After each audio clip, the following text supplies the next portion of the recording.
Hello everyone, क्या हाल है आप सबके। दोस्तों, मेरा नाम है अंकुर माहेश्वरी और मैं आ गया हूँ फिजिक्स डेरिवेशन सीरीज में चैप्टर नंबर 8 लेकर के, जिसका नाम है इलेक्ट्रोमैग्नेटिक वेव्स।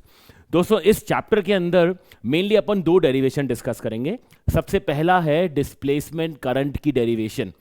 उसके बाद अपन डिस्कस करेंगे कि जो लाइट एक इलेक्ट्रोमैग्नेटिक वेव है तो उसमें जो लाइट की स्पीड आती है c, वो म्यू नॉट और एप्सिलॉन नॉट के ऊपर किस तरह से डिपेंडेंट होती है। तो फटाफट से कॉपी और पेन निकाल लीजिए और नोट्स बनाना स्टार्ट कर दीजिए। चलिए, तो डिस्प्लेसमेंट करंट और नेचर ऑफ इलेक्ट्रोमैग्नेटिक वेव में हम जो डेरिवेशन डिस्कस करने वाले हैं उसको स्टार्ट करते हैं। सबसे पहला है दोस्तों डिस्प्लेसमेंट करंट। अब डिस्प्लेसमेंट करंट होता क्या है? ये ऐसा करंट है जैसे सपोज एक कैपेसिटर की प्लेट है। अब सपोज कैपेसिटर की प्लेट्स जो है वो इस समय चार्जिंग मोड में है, या फिर कैपेसिटर की प्लेट्स जो है सपोज वो डिस्चार्जिंग मोड में है। यानी कि कैपेसिटर की प्लेट पर जो कैपिटल क्यू चार्ज प्रेजेंट है, सपोज वो टाइम के साथ चेंज हो रहा है। तो दोस्तों, अगर कैपिटल क्यू टाइम के साथ चेंज हो रहा है, दैट मीन्स कैपेसिटर की प्लेट्स के बीच में ये जो इलेक्ट्रिक फील्ड है ये भी टाइम के साथ चेंज हो रही होगी।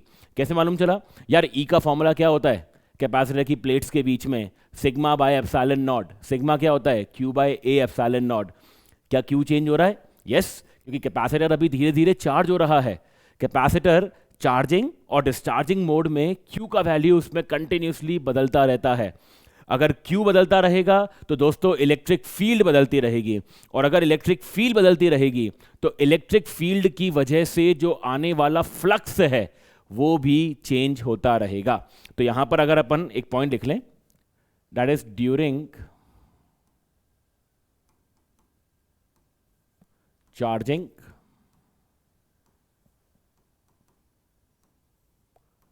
And discharging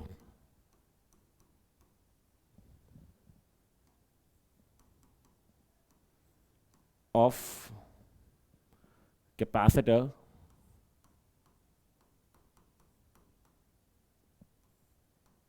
plates। दोस्तों, चार्जिंग और डिस्चार्जिंग के टाइम पे कैपेसिटर की प्लेट्स में we can write Q varies, hence E यानी कि electric field varies. Okay, hence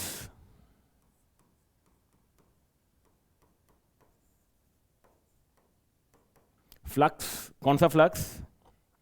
bracket में वी कैन राइट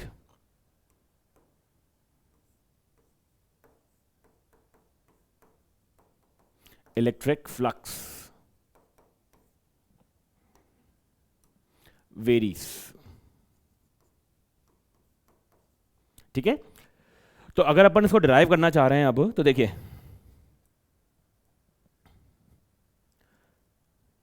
भाई, यहां से अगर अपन फ्लक्स लिखें तो फ्लक्स आ जाएगा E इंटू ए। चूंकि फ्लक्स चेंज हो रहा है, फ्लक्स जो है वो टाइम के साथ चेंज हो रहा है, तो we can write D phi by D T is equals to A into D E by D T. ठीक है, अब D phi by D T is equals to A D by D T of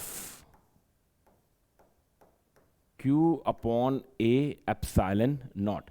दोस्तों, electric field होती है sigma by epsilon not, sigma होता है Q by A, तो ये हो गया Q upon A epsilon not. चूंकि एरिया कांस्टेंट है तो एरिया से एरिया कैंसिल आउट हो जाएगा, एप्सिलॉन नॉट बाहर आ जाएगा, तो ये बन जाएगा 1 upon epsilon not D Q by D T.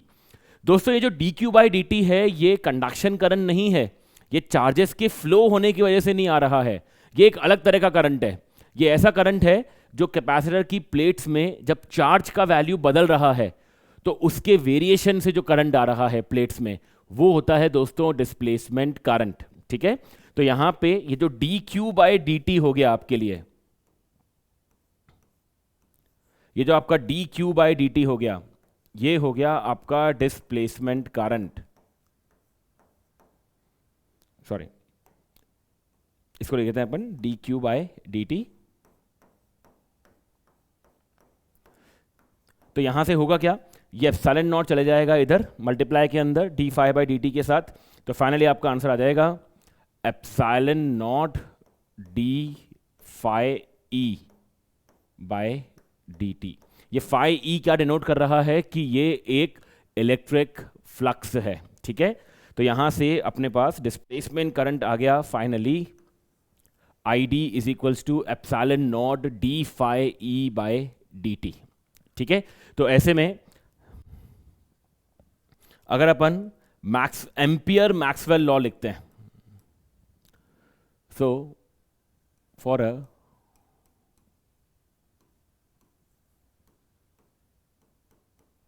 Closed loop, किसी क्लोज लूप के लिए दोस्तों अगर अपन एम्पियर मैक्सवेल लॉ लिखते हैं, यानी B vector dot D L vector, ये हो जाएगा mu not bracket conduction current I C plus displacement current that is epsilon not D phi E by D T, ठीक है। इसको बोलते हैं एम्पियर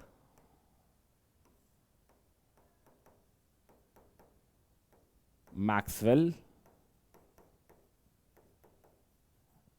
इक्वेशन, ठीक है। ये साइंटिस्ट मैक्सवेल ही थे जिन्होंने कहा था कि इलेक्ट्रिक फील्ड के चेंज होने से मैग्नेटिक फील्ड भी जनरेट हो सकती है, क्योंकि अपन ने तो इलेक्ट्रोमैग्नेटिक इंडक्शन में देखा ही था कि यार मैग्नेटिक फ्लक्स चेंज होने से इलेक्ट्रिक करंट आ रहा था, है ना, ईएमएफ आ रहा था। तो वैसे ही इन्होंने भी ये कहा था कि अगर कहीं पर इलेक्ट्रिक फ्लक्स भी चेंज होता है तो दोस्तों वहां पर मैग्नेटिक फील्ड भी इंड्यूस्ड हो सकती है, ठीक है। तो इसलिए एक और टर्म यहां पे ऐड हो जाती है epsilon not D phi E by D T, alright. तो ये हमारा फिनिश हुआ डिस्प्लेसमेंट करंट। चलिए नेक्स्ट पॉइंट पे आते हैं, नेचर ऑफ इलेक्ट्रोमैग्नेटिक वेव। दोस्तों इलेक्ट्रोमैग्नेटिक वेव का नेचर ये कहता है कि it travels with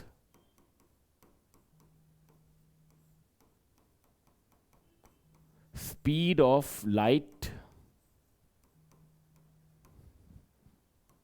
in vacuum, ठीक है। और सेकेंड पॉइंट ये कहता है कि अगर electromagnetic wave guys energy carry कर रही है ना, जो कि कैरी करती है इलेक्ट्रोमैग्नेटिक वेव, तो ऐसे में वो जो एनर्जी होगी वो इलेक्ट्रिक फील्ड और मैग्नेटिक फील्ड में बराबर डिस्ट्रीब्यूट होती है, ठीक है। तो पहले प्रॉपर्टी से अपन एक और इक्वेशन लिख सकते हैं यहां पर, that is C is equals to E not upon B not, ठीक है। जो C होता है ये होता है E not upon B not, यानी इलेक्ट्रिक फील्ड का peak value upon magnetic field का पीक वैल्यू। अब यहां पर अपन जो चीज प्रूव करना चाहते हैं वो ये है कि C बराबर आता है 1 upon under root of mu not into epsilon not. तो ये कैसे आएगा, जैसे मैंने अभी आपको पॉइंट बताया था, सेकेंड पॉइंट इसके अंदर कि एनर्जी शेयरिंग जो होती है वो बराबर होती है इलेक्ट्रिक फील्ड और मैग्नेटिक फील्ड के अंदर। यानी कि दोस्तों एनर्जी डेंसिटी जो होती है इलेक्ट्रिक फील्ड की, ये होती है half epsilon not E not square, ये बराबर होता है B square upon 2 mu not के, ठीक है। Energy density, energy per unit volume due to electric field and magnetic field दोनों ही बराबर होते हैं।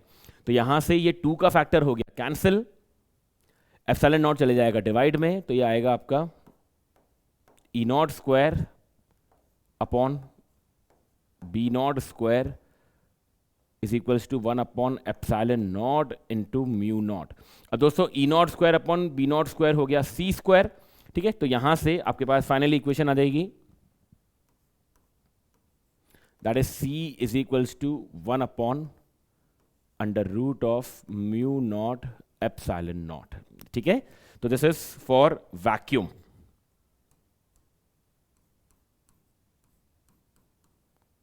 फॉर वैक्यूम,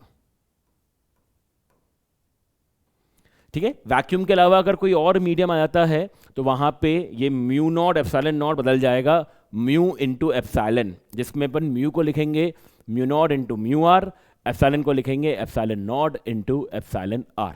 ठीक है, तो उम्मीद करता हूं दोस्तों इलेक्ट्रोमैग्नेटिक वेव्स की ये दोनों डेरिवेशंस आपके लिए बहुत बेटर क्लियर हो गई होगी।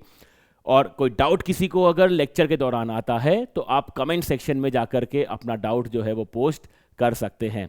तो आज के लेक्चर में दोस्तों इतना ही है, मिलते हैं आपसे नेक्स्ट लेक्चर के अंदर। Thank you.